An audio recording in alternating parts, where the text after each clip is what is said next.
Good morning, everyone. Am I audible?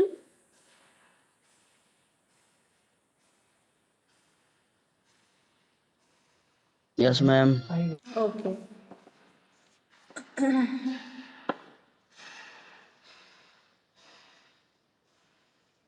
Okay, so let me start.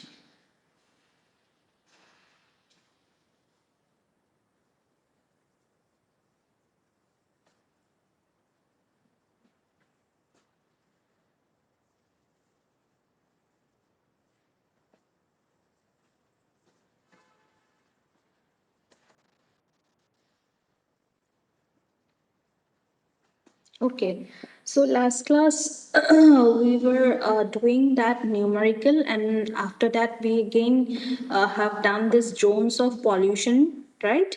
So this zones of pollution we have done. So like now the next is your the oxygen deficit of a polluted river stream. Okay, so here like there is a certain formula of oxygen deficit. Okay, then again this formula itself we again have to use while doing the numerical. Okay, so the oxygen deficit, it is what it is, the like difference between the actual DO content of water, and then again it is between your actual DO content and your saturation DO content. Okay, it is a difference. This is the formula you see. Oxygen deficit, it is denoted by capital D, then is equal to saturation DO minus actual DO. Then in order to like maintain the clean and hygiene conditions in a river stream, the oxygen deficit, it should always be zero. Okay, it should always be zero, and it can be found out by knowing the rates of your deoxygenation and reoxygenation. So now what is deoxygenation and what is a reoxygenation curve? Okay, there is one certain curve I will show you. Let me show you first the diagram. This is a diagram, okay? This chart, or this chart is known as your oxygen sag curve in a river receiving discharge of sewage. Okay, basically in this oxygen sag curve diagram you can see three types of curves. Okay, so number one curve is your, okay, first the horizontal part. Okay, this x-axis, it denotes your time of flow. Okay, time of flow t days from the point of pollution, and this y-axis, it is denoting the DO in percent saturation. Okay, then it has your three curves. This is curve one that is coming down. Okay, and this like you have studied like the first stage BOD. Yes, while doing the first stage BOD like derivation, you have seen that BOD curve, right? And this oxygen sag curve, it is similar to your first stage BOD curve, if you can remember. Okay, so this curve one, it is similar like your oxygen sag like your first stage BOD curve, and this curve one here, it is known as your deoxygenation curve. Okay, or curve showing depletion of DO in the absence of aeration.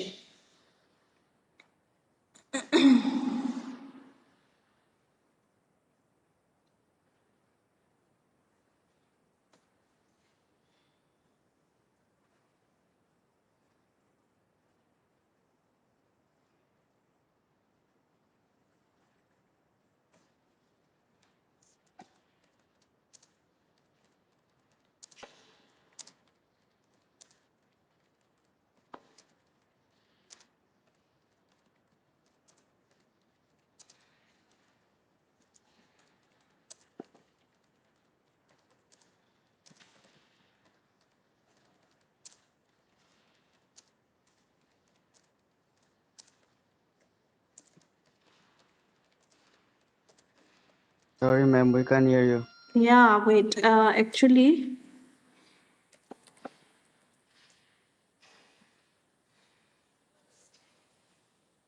actually the network it is fluctuating. So like after I have done the section A class also, they also like it was a hearing problem for them also. The network is fluctuating. So like I have like seen the video of my recording.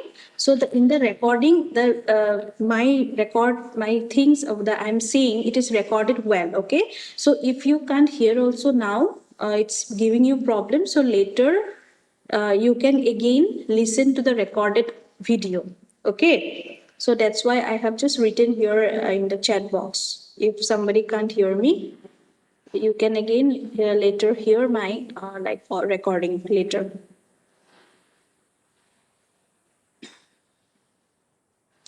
Okay, so now this curve 3, it tells you the deoxygenation curve, or it is a curve that shows the depletion of DO in the absence of aeration. That means since this curve is coming down, that means the oxygen level it is decreasing. Okay, that is it is a depletion of DO in the absence of, there is no oxygen present there. It is a depletion of DO in the absence of aeration. Now curve 2, you can see this is a curve 2. It is going up. It is a reoxygenation curve.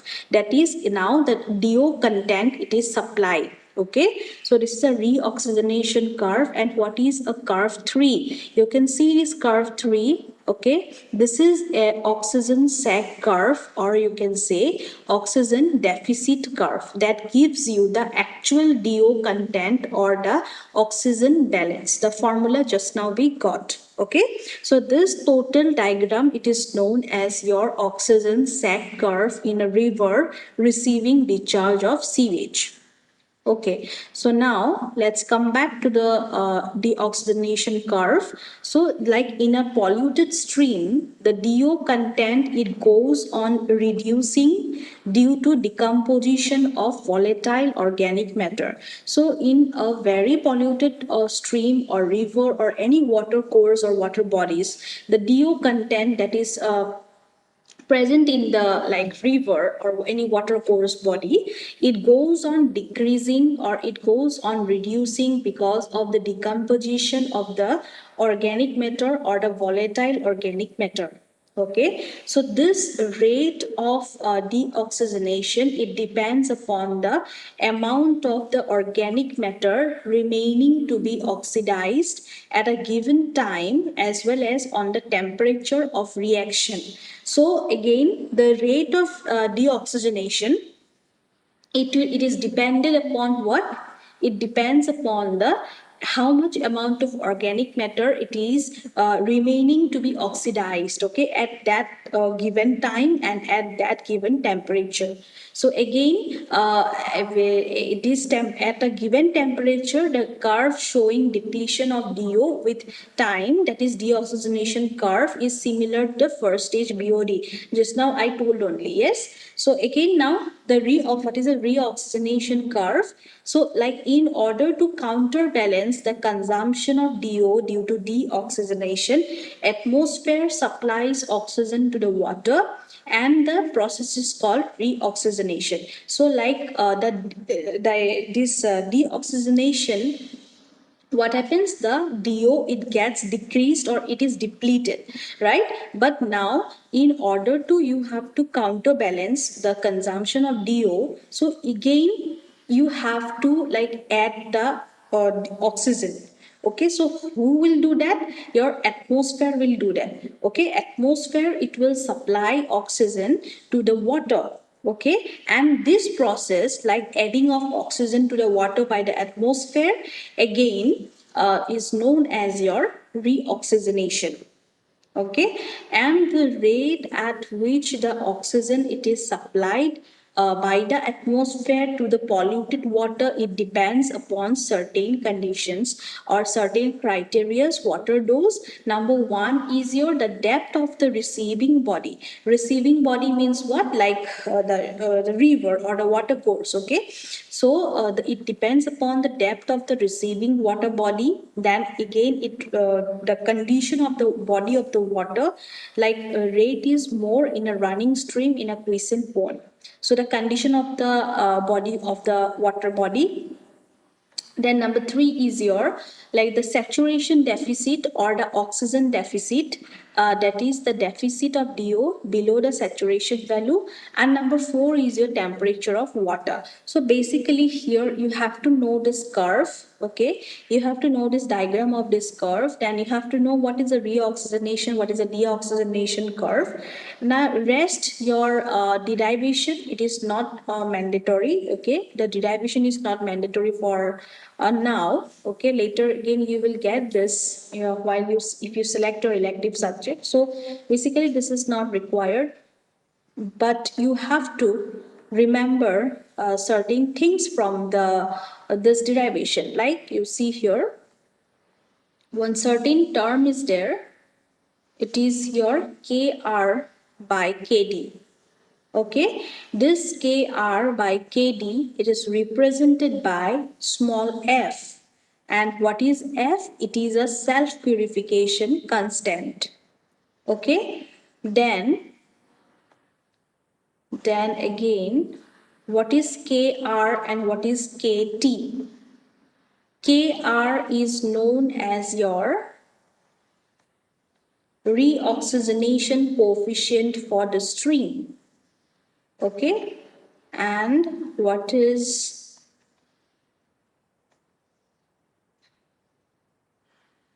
okay, Kr is your reoxygenation constant or coefficient, you can say, and Kd is your deoxygenation coefficient. Okay, then next is your, you have to remember this formula. This formula you have to remember. Okay, this formula you have to remember. This is a formula and this is an equation, first stage equation of BOD of a sewage mixture. Okay, it is the first stage BOD equation of a sewage mixture and stream, mixture of sewage and stream. Okay, so this formula you have to remember. So now we can proceed to the numerical. Okay, we can do the numerical now. Just wait, I will.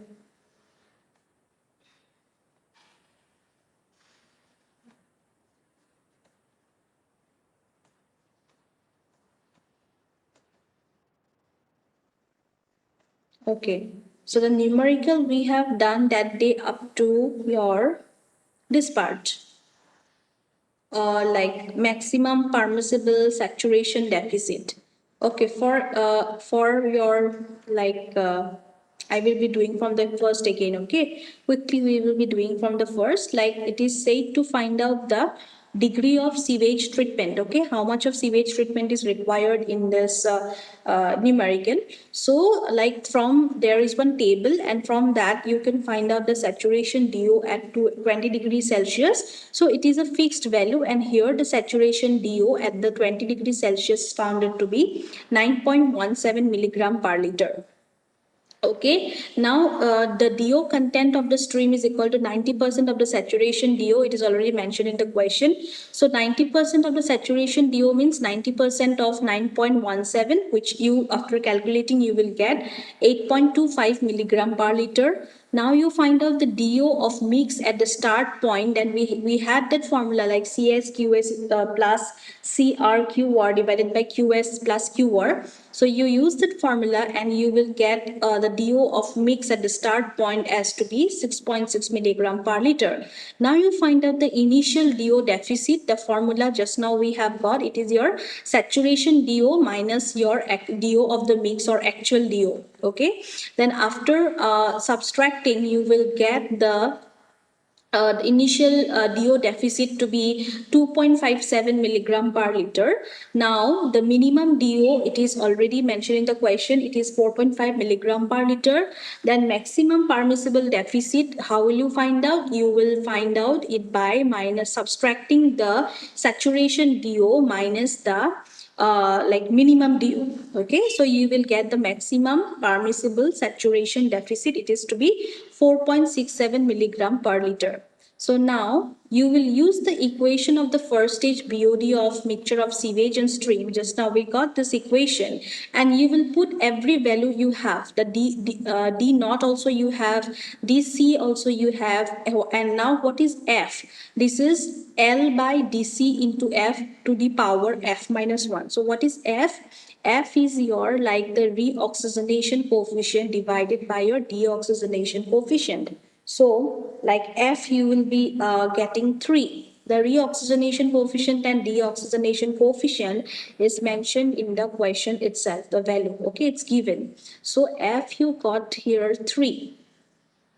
Okay, now you solve the equation by heat and trial method, and you will get the value of capital L, that is BOD, is equal to 21.1 milligram per liter.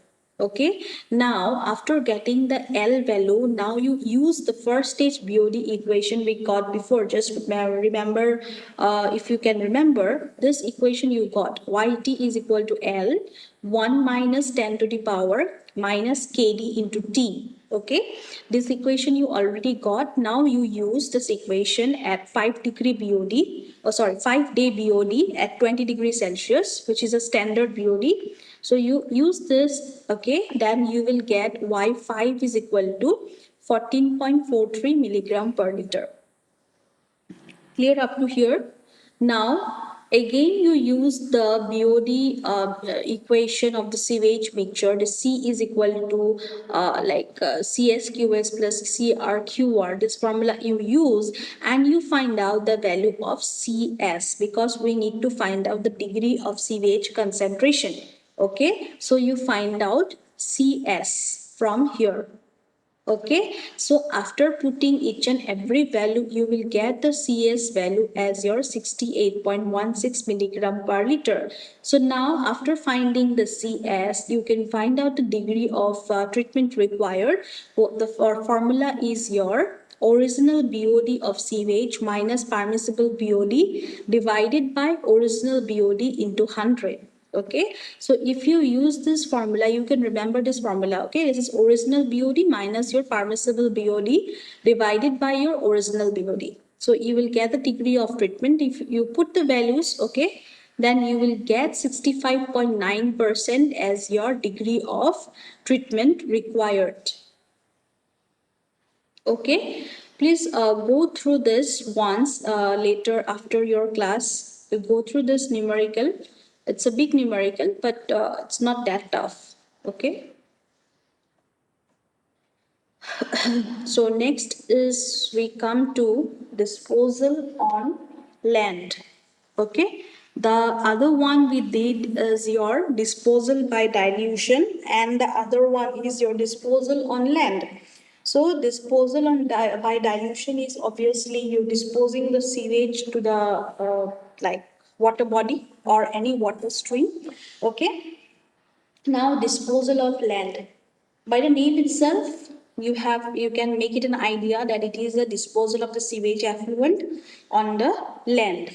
Okay, so like after you dispose the sewage effluent on the land, so what happens is that the percolating water or the water that is going through the soil, okay, the water, it joins the water table. Okay, it may either join the water table, or might be it is collected below by a system of under drains. Okay, and this method it can be used for irrigating crops. Then this method, okay, in addition to disposing of the sewage, it may help in increasing the crop yields, so as the sewage generally contains a lot of fertilizing minerals and other elements, obviously. So it helps in this disposal on land. This process it helps for irrigating the crops also, but in addition to that it also helps in increasing the crop yields. Okay, because why? Because the sewage it contains a lot of fertilizing minerals and other elements. Okay, now the sewage effluent, okay, before it is used as like irrigation water, it must be made safe.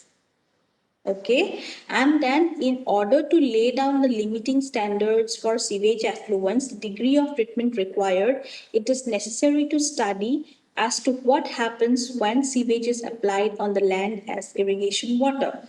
So we have to first study like what happens actually when the sewage it is applied on the land as irrigation water. Okay, so like when partly or raw sewage or raw treated sewage, you can say, it is applied on the land. Okay, a part of it evaporates. Okay, and the remaining portion it percolates through the ground soil or through the voids of the soil. Okay, while percolating through the soil, the suspended particles present in the sewage, they are all caught up or they are all stuck in the soil voids. Okay, so now if like the proper aeration of this voice is maintained, the organic solids or the organic sewage solids caught in this voids, they get oxidized by aerobic process. Now, these aerobic conditions, they will like prevail. They will be prevail if one the soil it is very porous and permeable, and one what happens is that it is happens in sandy soil or loamy soil. Okay, but if the suppose the land it is like very sticky, okay, or it is made up of clay or rock, so what will happen, the void spaces it will get choked up very easily very soon, or very it will get choked up easily. And what due to that what will happen, your aerobic decomposition of organic matter will develop, and when aerobic decomposition of organic matter will be there, there will be like evolution of foul gases. So, okay, so whenever anaerobic decomposition of organic matter happens, so evolution of foul gases will be there.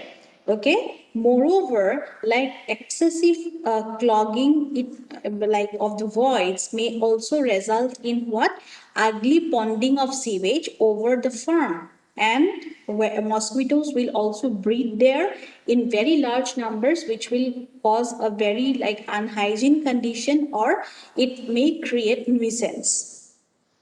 Okay, and again if you apply a very like strong and very heavy load of sewage, it will also result in formation of anaerobic conditions. Okay, so the greater you apply the load of sewage, the more likely it will be like clogged. Okay, it will clog the soil voids more. So if the sewage load it is like reduced either by diluting it or by pre-treating it, then it will be possible to avoid such clogging of the soil pores. Then again, the degree of treatment required, it will depend upon the type of soil of the land. Okay, and if this soil is to be irrigated in sandy and porous, the sewage effluents may contain more solids and other waste, and thus requiring lesser treatment as compared to the case when the soil is porous and sticky. So it is said that if this soil to be irrigated in, if it is sandy and porous, then the sewage effluents may contain more solids and other waste, and thus it will require your lesser treatment. And if it is like sticky and porous, sticky and lesser porous, like in case of clay, then it will be it will be taking your greater treatment. Okay, you have to give more treatment. So next is your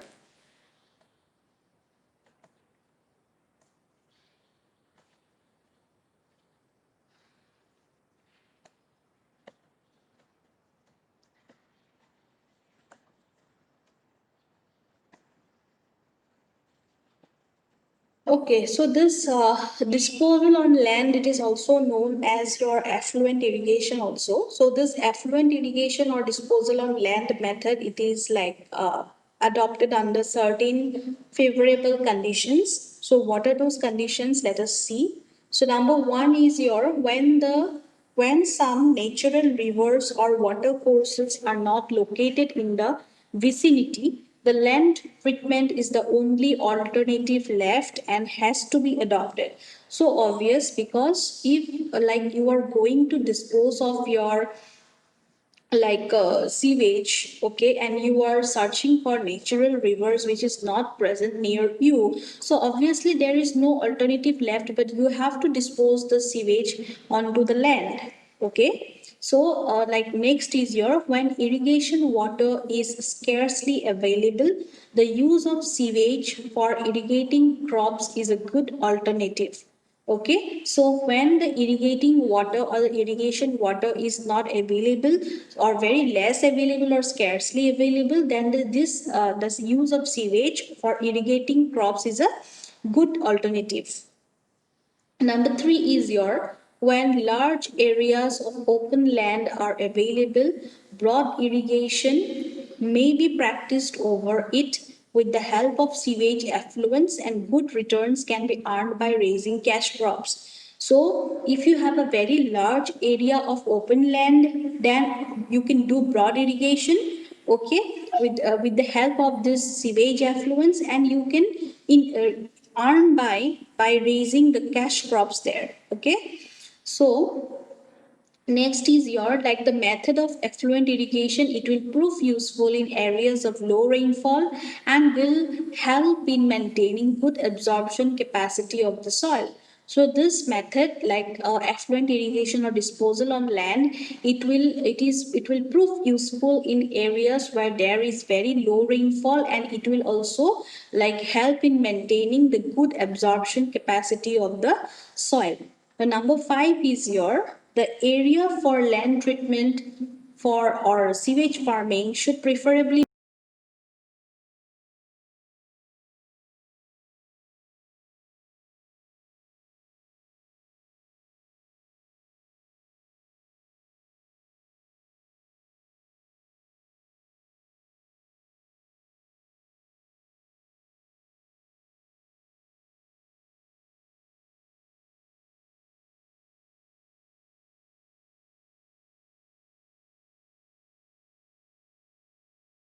it should always be sandy, loamy, or alluvial soil. Neither it should be like very like clay, okay, like retentive soils like clay, because that will prevent your aeration will not be done, okay, aeration will not be happening, and due to that your anaerobic conditions will develop and fouls, then that will develop again, lead rise to your evolution of foul gases, okay. So number six is your this method of disposal of sewage. It poses problems during the periods when no irrigation water is required for the crops, especially during rains. This method is therefore preferred when sewage can be diverted to some river streams. So this method, it is always preferable when you can divert the sewage water to some river streams. Otherwise, like this method, it will create problems when there is like no irrigation water, okay, when there is no irrigation water, then or during the period of during rains, okay, it will create a problem. So this irrigation water, this method, when the sewage it can be diverted to some river streams, only in that case you have to use this process, okay. Then this method is preferable in areas of low water table when rate of percolation is very high.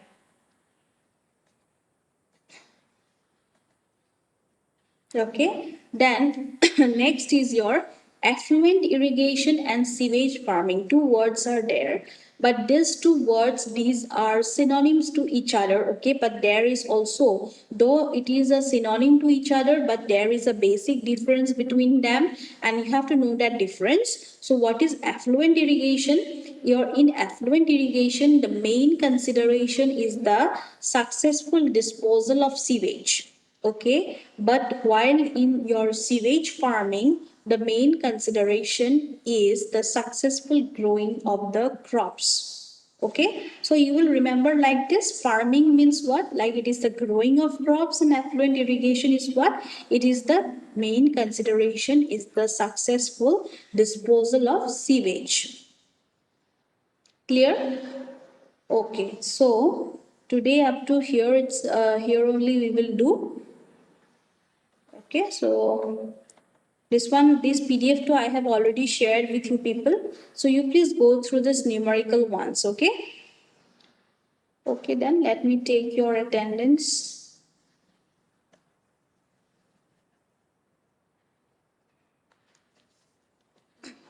Roll number 51.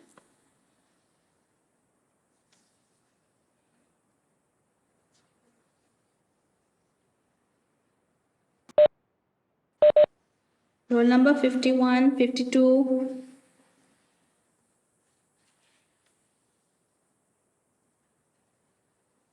Who is present from 51 to 60?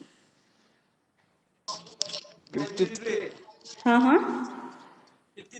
53, okay. 52, ma'am. 52, okay. 52, 53. Then 54, 55, 56, 57, 58, 59, 60, 61, 62, 61 present, ma'am. 61, okay, 62, 63, Ma'am, 63. okay, 64, 65, 66, Ma'am, 62 present, ma'am. okay, 66, Yes, ma'am. okay, 67, Yes, six, ma'am. okay, 67 68, okay, 68, present, ma'am. 68 present, 68 is present, Present, okay, ma'am. okay, 68 okay, okay, 69, 70, present, ma'am. 70 okay, 71, present. 72, 73, Ma'am. okay, 74, Present, ma'am. 74. okay, Ma'am, 75, 68 present. 68 I have 75. given, 75 present, ma'am. 75, okay, 76, Yes, ma'am. okay, 77, Present, ma'am. 78, Yes, ma'am. 79, Yes, ma'am. okay, 80, 81, 82, Present, ma'am. 82, 81 is there, okay, 82, Present, ma'am. 82. okay, 83, Present, ma'am. 83. okay, 84, Present, ma'am. okay, 84, 85, 86, 87, 88, 89, 90, 91,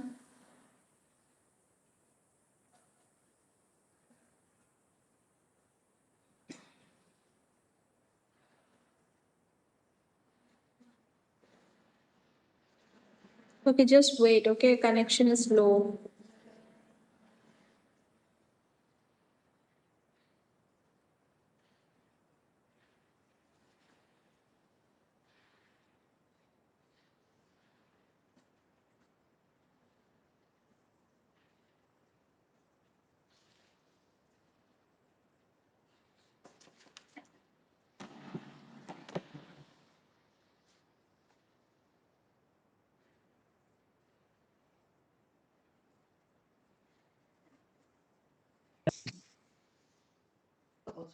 Acha, can you hear me? Okay, 84, 85, 86, 87, 88, 89, 90, 91, 92, 93, 94, 95,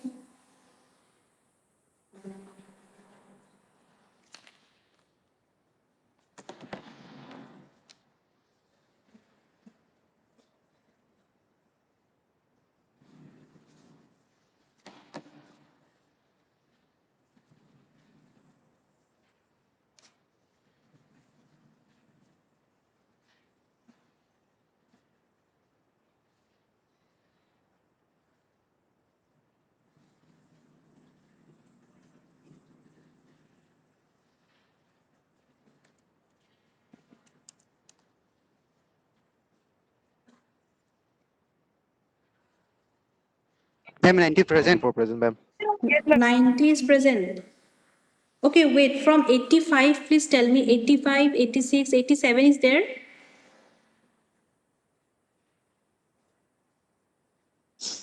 Ma'am, 87.